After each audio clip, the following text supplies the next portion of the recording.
नमस्कार, मी अनिकेत जोशी. नवराष्ट्राच्या हार प्रहार या नव्या कार्यक्रमात आपलं पुन्हा एकदा स्वागत. 1982 साली जन्मलेले गोपीचंद पडळकर हे एक तरुण नेते आहेत आणि त्यांचं राजकीय कारकीर्द ही राष्ट्रीय समाज पक्षामध्ये सुरू झाली.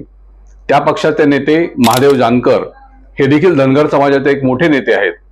खरं तर त्यांचा आदर्श घेऊन पडळकर पुढे जातील असं जर कुणाला वाटलं असेल, पण ते पडळकरांनी स्वतःच्या वागण्यानं चूक ठरवलेलं आहे. 2014 मध्ये ते राजकारणामध्ये प्रथम दिसले.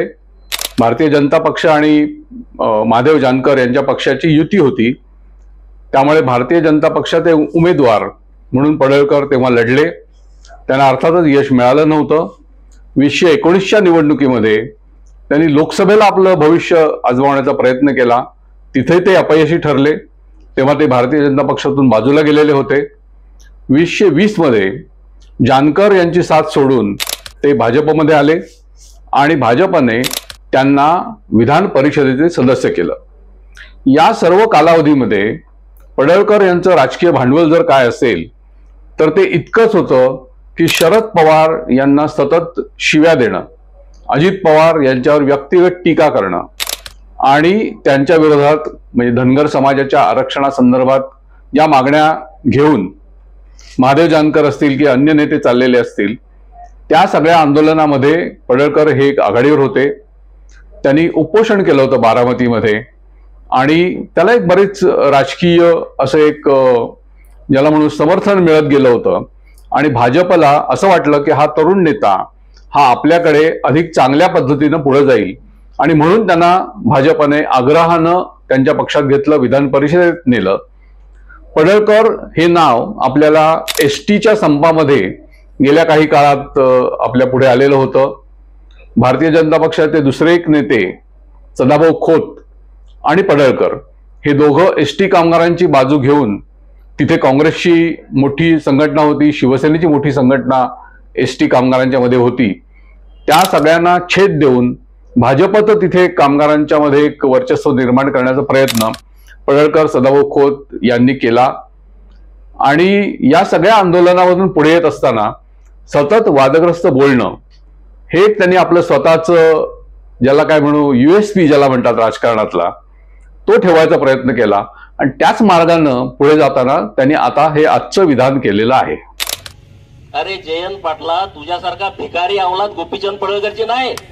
माझ्या ती धमक आहे कार्यक्रम करायची. तुझ्यासारखी ती अवलाद नाही. तू राजाराम पाटलानं काढलेली अवलाद मला अजिबात वाटत नाही. काहीतरी गडबड असणार आहे. जयंत पाटील हे एक ज्येष्ठ नेते महाराष्ट्राचे आहेत. त्यांच्याविषयी पडळकर बोललेत. पडळकरांनी कुणाचा बाप काढावा हे खरं तर महाराष्ट्राला नवीन नाही, परंतु जयंत पाटील यांच्या वडिलांच्या संदर्भात असभ्य आणि अश्लाघ्य अशा प्रकारचं पडळकर बोललेत. त्याचा निषेध करावा तेवढा थोडाच आहे. मात्र त्यांनी स्वतः त्याच्याविषयी अद्याप दिलगिरी व्यक्त केलेली नाही. हे आणखीन एक वैशिष्ट्य त्यांच्या बाबतीत आपल्याला म्हणावं लागेल. पडळकर हे खरं तर एक जबाबदार नेते आहेत असं आपल्याला म्हणावं लागेल, कारण ते महाराष्ट्राच्या विधानसभेचे सदस्य आहेत. जत हा सांगली जिल्ह्यातला एक तसा मागास आणि दुष्काळी अशा प्रकारचा भाग आहे. तिथे भटके विमुक्त समाजाचं वर्चस्व अधिक आहे असं आपण म्हणू शकतो. धनगर समाज त्या भागात मोठ्या प्रमाणात आहे आणि त्यांचे नेते असणारे पडळकर हे तिथून भारतीय जनता पक्षाचे आमदार म्हणून निवडून आलेले आहेत. मागच्या टर्मला म्हणजे 2019 मध्ये ती जागा काँग्रेसकडे होती, ती आता भारतीय जनता पक्षाने पुन्हा मिळवली आहे. मात्र त्यापूर्वी 2-3 वेळा तिथे भारतीय जनता पक्षाचेच आमदार राहिलेले आहेत. धनगर समाजाचे नेते असं पडळकर स्वतःला म्हणवतात. त्याच समाजाचे एक अधिक मोठे नेते असलेले प्रकाश शेंडगे हे भारतीय जनता पक्षाचे जतचेच आमदार राहिलेले आहेत. शेंडगेंचे वडील शिवाजीराव शेंडगे हे महाराष्ट्रातले एक अतिशय आदरानं घेतले जाणारं असं नाव होतं. ते मंत्री होते आणि शरद पवारांचे निकटवर्ती असे सहकारी होते. त्यांचं देखील धनगर समाजाचं नेतृत्व हे महाराष्ट्रानं पाहिलं. अण्णा डांगे हे आणखीन एक धनगर समाजाचे मोठे नेते हे देखील सांगलीचे आहेत. या सर्व नेत्यांचा आदर्श घ्यायचा सोडून पडळकर हे भलत्याच गोष्टी बोलण्यासाठी स्वतःची एक प्रतिमा अशी निराळ्या पद्धतीची तयार करतायत. काही लोकांना असं वाटतं की वादग्रस्त बोलणं हेच आपलं एक राजकीय भांडवल होऊ शकतं. तशातले पडळकर दिसत आहेत. आता त्यांनी जयंत पाटलांच्या विषयी खरं बोलणं हे अतिशय चुकीचं तर आहेच, पण जयंत पाटील यांचा राजकारणातला अनुभव, त्यांचं विधानसभेतलं काम हे इतकं मोठं आहे की त्यांच्यापुढे पडळकर हा एक कालचा बच्चा वाटावा अशा प्रकारचा माणूस आहे. जयंत पाटील हे काँग्रेसचे आधी आमदार होते, नंतर शरद पवारांचे निकटवर्ती सहकारी ते राहिले.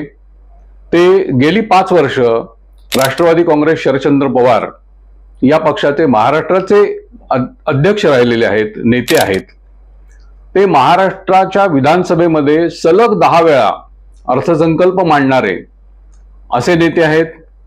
ते जेव्हा राज्याचे अर्थमंत्री बनले तेव्हा अर्थसंकल्प सादर करणारा सर्वात तरुण नेता अशी जयंत पाटील यांची प्रतिमा होती. त्यामुळे यांच्या कामाविषयी पडळकरांनी बोलणं हे महाराष्ट्रात कुणालाच रुचणारं आणि पटणारं नाही. पडळकर ज्या भारतीय जनता पक्षाचे नेते आहेत, त्याचे मुख्यमंत्री आणि त्या पक्षाचे राज्यातले सर्वोच्च नेते देवेंद्र फडणवीस यांनी देखील त्यांच्या या विधानाविषयी नाराजी व्यक्त केलेली आहे. राजाराम बापू पाटील यांच्या चारित्र्यावरती बोट ठेवणारं अशा प्रकारचं ते विधान आहे आणि त्याचा निषेध शरद पवारांनी देखील केलेला आहे, अनेक लोकांनी केला आहे. अजित पवार हे पडळकर ज्या पक्षाचे आहेत त्या पक्षाचे सत्तेतील एक चांगल्या प्रकारचे असे सहकारी आहेत. अजित पवारांनी देखील पडळकर यांच्या विधानाचा निषेध केला आहे. शरद पवारांनी स्वतः फडणवीस यांना आज फोन केला आणि नाराजी व्यक्त केली. फडणवीस म्हणाले की मी पडळकर यांच्याशी बोललो आहे आणि मी त्यांना सांगितलंय की अशा प्रकारे बोलू नका, तुम्ही एक तरुण नेते आहात, तुमच्यापुढे राजकीय मोठं भवितव्य आहे. पण मला असं वाटतं की पडळकर हे सर्व अशा प्रकारच्या कोणा नेत्याचं सांगणं ऐकून आपलं काही बोलणं बदलतील अशा प्रकारची त्यांची शैली वाटत नाही. खरं तर त्यांना आता जनतेनेच धडा शिकवावा लागेल असं मला वाटतं. तुम्हाला काय वाटतं आम्हाला जरूर कळवा. तुमच्या प्रतिक्रियांची आम्ही वाट पाहत आहोत. पुन्हा एकदा असाच एखादा विषय घेऊन पुन्हा भेटू. धन्यवाद.